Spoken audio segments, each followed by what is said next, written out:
This video is sponsored by Carter, manufacturers of water pumps and fuel pumps since 1909. Visit carterengineered.com to learn more. You might think that the fuel sender in the tank is directly connected to the gauge in the instrument cluster. And on older vehicles, you would be right. But on late model vehicles, you'd be wrong the majority of the time.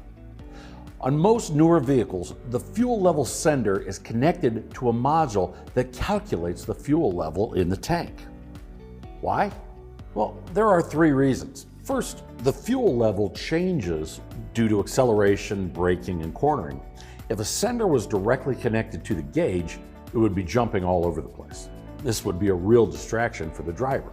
So instead, the calculation is measured when the vehicle is at a steady state, like at a stoplight or traveling at a constant speed. Second, the fuel level is calculated for use in EVAP testing.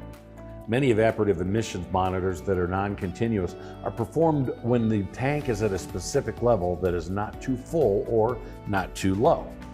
This is why knowing the level of the fuel is critical. Third, fuel tanks have changed. A saddle-style fuel tank is mounted under the rear seats on many vehicles with a rear drive shaft and differential. The tank is connected at the top, but there are two separate wells on either side of the drive shaft. Each well has a fuel pump and level sensor. One pump supplies fuel pressure to the engine. The other pump will transfer fuel as needed to the other side of the tank. With these tanks, fuel levels can be drastically different, so the fuel level is calculated for the gauge. When replacing a fuel pump assembly with a sender, make sure the fuel level is accurate by using a scan tool.